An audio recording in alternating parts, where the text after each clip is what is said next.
So, long-time person, what a great fucking place to pop your cherry, right? Yeah. I've been married for 22 years, but work made it impractical to have kids, so my wife and I got a cat. And as some of you very well know, if you're of a certain age and you don't have a kid, but you have a pet, you dump all that parenting energy into the animal, right? He's the only son I've ever known. Then about 3 years ago, we almost lost him to a serious disease, and I began praying each and every day in the shower.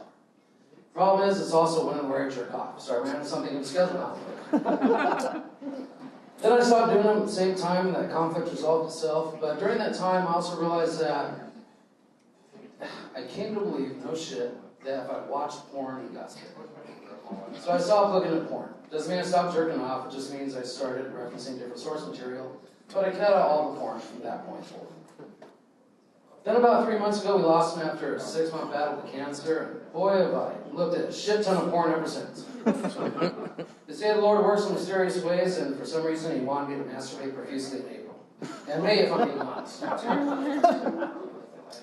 Like I said, married for 22 years, and that time I tried to be a good husband, mainly because I find it way easier than secretly looking at you, tracking down and finding all the other good husbands and killing them just to make it look better. There's a married man laughing, and we all know it's not way easier, right? But I do try. In all fairness and all honesty, in 22 years, I have never once cheated my wife. And I just don't say that because she's here in the audience tonight. I say it because it's absolutely true. I've never once cheated on her. In fact, I can tell you in all sincerity and honesty, I have never once so much as sent a single dick pic to anybody in my life. Though I did once draw one in a greeting card. Happy Mother's Day. I'm kidding, I draw all the greeting cards. No, speaking of my parents, I love them, mainly because they're the only parents I got, but they really did a good job, as best within their capabilities at least. My dad, when I was growing up, dabbled in organized crime, true story, but he really went out of his way to try to make sure that he taught me all the regular lessons that any normal dad is going to teach their son. For instance, he taught me that duct tape really can fix anything that goes wrong with your car. From that leaky radiator hose, to that loose muffler, to that body in the trunk. Just don't shut the fuck up.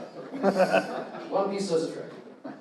Another lesson my parents taught me is when I was little, they sat me down, they said, Chris, because Dick Switzerland is not my real name, believe it or not. They said, Chris, never under any circumstance, ever is it okay to punt a woman. Great lesson. I was young and it didn't make a lot of sense, but now I'm older, it makes a lot of sense to me now because I'm middle-aged and I realize that neither of them understood the importance of field position. Thanks guys, I'm Dick Switzerland, I appreciate this opportunity.